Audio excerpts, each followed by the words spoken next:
There's only room for one of us around these parts, and they call me Quick Draw McGraw right here. You ready? Draw!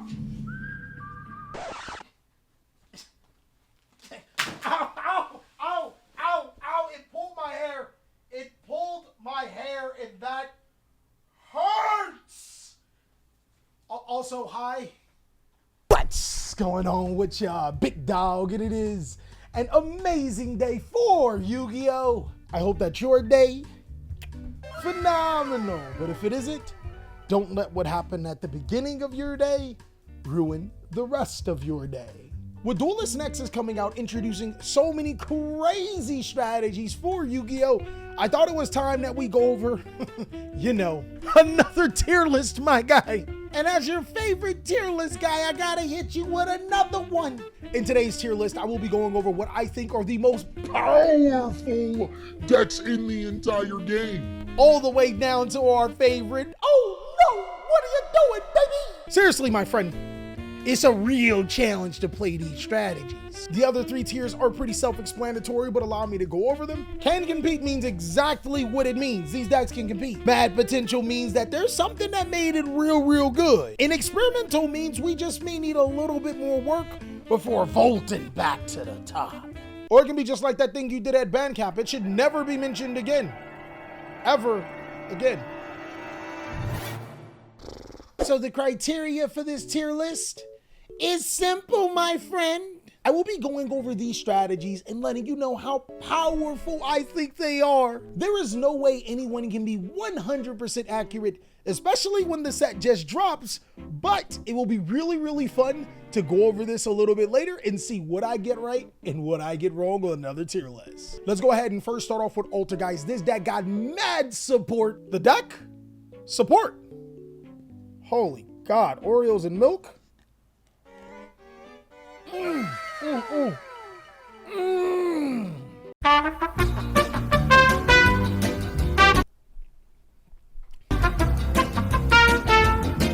think that the support for Altergeist is really good, but I do have a little bit of restraints and grievances. The biggest thing is that Altergeist is a control trap heavy deck, and they're adding a lot of combo into it. The last time we seen this happen was Satellar Knights, and you guys know what happened to that one, right? My brothers in Christ, the Satellar Knight guy still tells me that tellers are God right now, and they haven't done a thing. They're like my mom in my childhood. I would 100% say that Altergeist have mad potential. The cards look way better than what Satellar Knight did, and it actually does help its trap baseness, but I'm a little bit skeptical because of that last thing that just happened.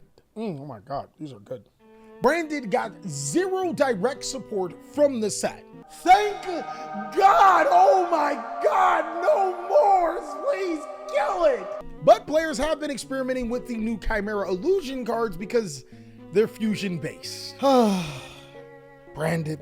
I'm just gonna brand you a bitch if you play this deck by now. Branded, of course, can compete inside of Duelist Nexus. I will say though, you can tell how cool a branded player is depending on if they play the Gimmick Puppet Nightmare Lock or not. Chimera, my friend. They got that dog in them. Quite literally. The Chimera Illusion archetype is actually really fun. I just so happen to have made a video showcasing the strategy, and holy! If there was a Chad version of me saying Big Brother, it's right here. Chimera's mad potential. Keep in mind the illusion monsters and the Chimera support just came out. There is so much room for potential for this strategy, it could actually be really good. Dark World, my boys! With just one card, this crazy deck figured out how to get all the buzz, including yours. I still think that the problems are overly apparent with Dark World's Vicious, Droll and Lockhart, so much disruption, but now they just got more consistent. I see a lot of potential in this strategy. Hey, last time TJ took me to the Dark World, we got milk and cookies. I'm chilling. Dinos, my guy. Rex Raptor finally got more support. The two-headed King Rex is the best at getting left. Dinos in the competitive scene are already down bad right now, and it has something to do with a particular creature being limited to one. He literally did nothing wrong except not be red. Nobody understands him. He's misunderstood. Unfortunately, we did not get the fusion monster or the support that we needed in Duelist Nexus. The new support makes the deck stronger, but not more consistent.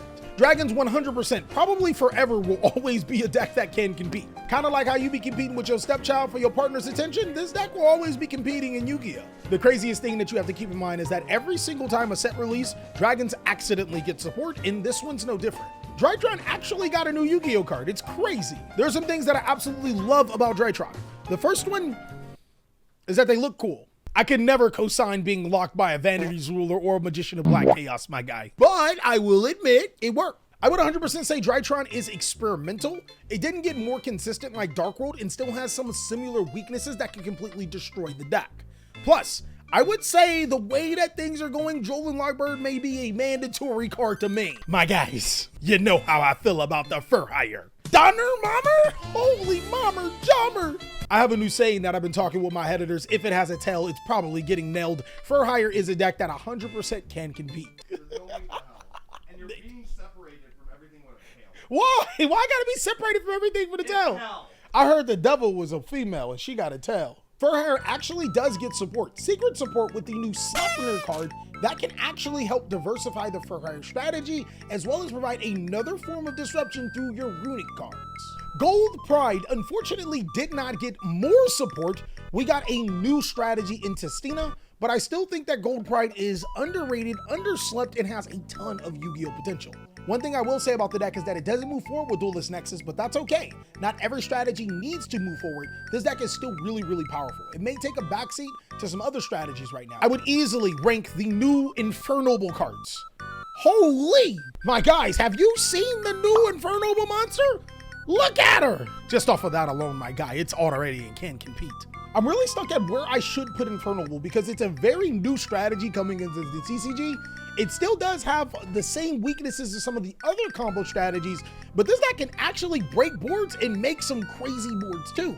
I'm gonna go ahead and make a bold take and say that this deck is 100% one of the best decks available. Maybe when we look back at this meta tier list, it will be a deck that has mad potential, but I am riding the hype. Revolution Synchron is crazy in this deck if you decide to use it, but even if you don't, it is a warrior deck. It can bypass hand traps through Neospatial Aqua Dolphin and still go full combo. As well, I mean, it's a warrior deck. Get your reinforcement of the army, boys! Bro, I've been playing warrior since 2006.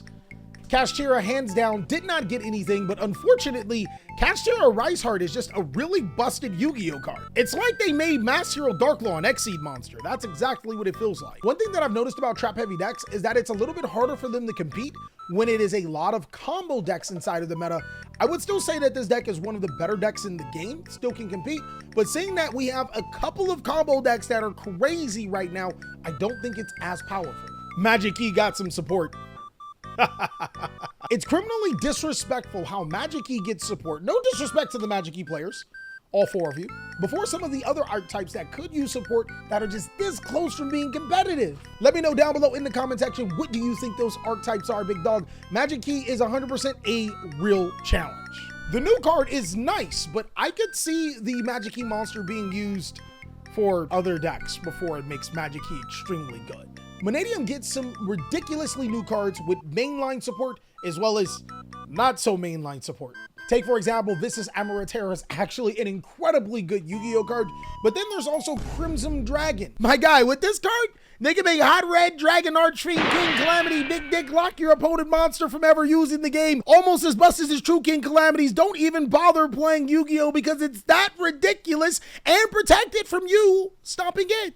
I think that there's a world where the Forbidden List comes out and addresses Hot Red, but even if it does, this is still one of the most powerful combo decks in the game. And I think a cool contrast between these two strategies is that Infernoble can pretty much snipe hand traps out of your opponent's hand, preventing you from stopping them, and this deck can prevent you from breaking the board. Just ban Hot Red King Calamity card. Ban that card, please. Mekanke. You guys should already know how I feel about Makanko. It is a strategy that I love, but I don't play. My testing with it and going against it lets me know that it is a deck with mad potential.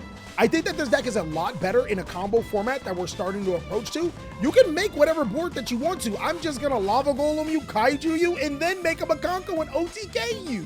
Can't really do that against decks like Labyrinth and Brandon, can you? Makongo's new support actually does help the deck a ton by giving it a ritual monster that can be an equip card. This could be really saucy.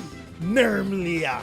I actually took Nermlia to a locals and it was interesting. I am so glad that I didn't get to play this deck throughout the whole tournament. That was before though. Nermlia actually gets some really good support. I would 100% say right now it's experimental. I love the concept of being able to banish your extra deck cards and use them as a tool outside of just summoning monsters from your extra deck, and also make really big Nermlia monsters and reset the field. I'm just not 100% sure how it would work in a combo heavy format that can provide negations to that particular sequencing.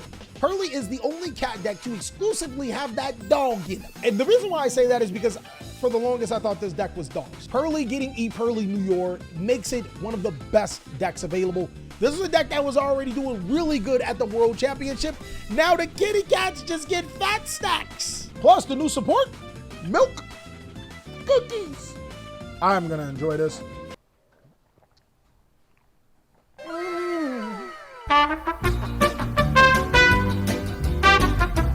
Ironically, it is starting to make more and more sense why this deck was hit on the Blast Forbidden list. Rescue Ace, boys! I'm in danger! This deck actually did get dangerous though. Rescue Ace's new cards in Emergency and Rescue Ace Preventer make this deck from a real challenge to a deck that I genuinely think can compete. I mean, who would have guessed being able to set multiple cards face down from your deck and dodge cards like Droll and Logbird would be a good thing, but here we are. The new Rescue Ace cards really help solidify this deck as a solid strategy that can control the game, and I'm just happy to start my engines, create some turbulence, and be a little hellfire. I'm gonna clap so many players' cheeks, they gonna think I'm an airlifter. Nothing really changes about Rika. What more can I say? If we actually do move towards a more combo-related format, well, being able to tribute your opponent's monsters for cost before they can negate your card seems like to be the move. Your Runic as an archetype with the new Sleipnir card can actually go to experimental. There is a reason why Runic Fountain was moved to 2 on the Forbidden list. This might be it. I'm not saying that Konami did that in mind with pure Runic, but what I am saying is that that hit on the Forbidden list made no sense because most variant builds only play 2 anyways. Maybe it's because they knew something that we didn't about Runics by themselves, or Runic maybe has a bigger expanded engine and we need to look into it. We shouldn't really have to question Sprite, especially when combo formats, when cards like Nibiru start coming around.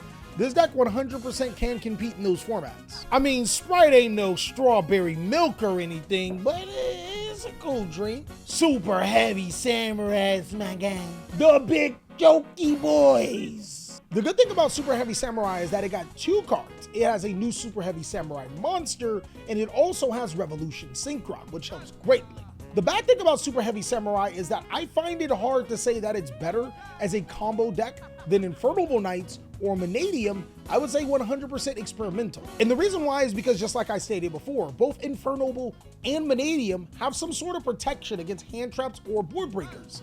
Super Heavy Samurai does not. Though, it could be considered a budget alternative combo deck. Sword Soul, my guys, yeah, that's we're not doing great right now. We're not doing great right now. Fortunately enough, Sword Soul isn't necessarily in a terrible spot.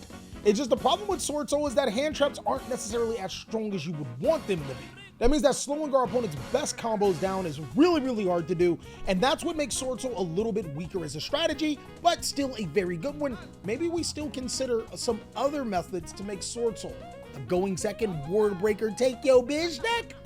Maybe. Synchron has a bevy of support in the Duelist Nexus set. My guy, you got a whole like big chunky dragon that summons other dragons. There's Revolution Synchron, Stardust Worm. This deck has been getting support for a long time. Eric and TJ are 100% coping over this deck. I'm gonna say it's still in the experimental phases.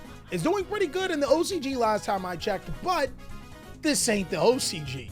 My guy, y'all remember when John said he was fine in the West? You ain't fine in the West, my boy. Unless your favorite synchro's a Glock, I don't think you're going too far, my friend. Testina is our new TCG exclusive archetype instead of supporting Gold Pride. I am not upset. I'm fucking upset. I really did like the direction that Gold Pride was going. It had some really good support, then followed up with even more amazing support. I was hoping that the third wave would completely break the deck and potentially make it its own strategy, But Testinas are actually really, really cool. Hopefully we get some more Gold Pride support in the near future. But I would say for right now, Testina is 100% experimental. And the only reason why I would say that is because the Testina monsters, it doesn't seem like we have enough. Kind of like when we first got the Gold Pride cards. There was not much to do with them by themselves, but in the future, we know that Testina will get some more support that will probably break the deck because, to be honest, all of the cards are pretty busted. My guy, it flips monsters face down. Bookamoon is a competitive card. This deck really do be flipping more monsters face down than when your side chick call around your baby mama. You be flipping that phone face down. Unchained has it all. The cool looking cards, the awesome support, a Fiend archetype, and the new support to make it even stronger. I love how this deck is built off of destruction and is a malleable engine. The problem is, I would say the Live Twin version is actually probably better off as a Sprite variant. It actually did top the World Championship qualifier. And the Adventure version, no one plays Adventure cards. I think with Unchained, it's more so about fitting that complementary piece to make the deck just go, Right now, I would say it's 100% a deck that has mad potential. I love that the deck is incredibly cheap too. It's like 20 bucks for the whole deck. I mean, at least once you bling this deck out, you're gonna put so many chains, you're gonna feel like a rapper. They won't let me say what I really wanted to say here. Lastly is Valence. We don't want to talk about Valence here. Valence actually has the worst of every world. It's a pendulum deck, so it makes it really hard to play counter cards. It evolves around zone switching, historically a terrible strategy. And the new support is a trap card that can activate from the hand. Valence may be a very fun deck to play, but right now I would say 100% is a real challenge. And that is all that I have for this meta tier list. I want you to let me know down below in the comment section, where do you think I got something wrong? Also, I can't wait to be able to look back on this tier list and see what I got right and wrong within the next upcoming tier lists. Who knows? I just might be like my dad and disappear and never come back. But of course, if you want to see more amazing content, you already know what to do, big dog. Be sure to check out these videos, and I'll catch you on the next one.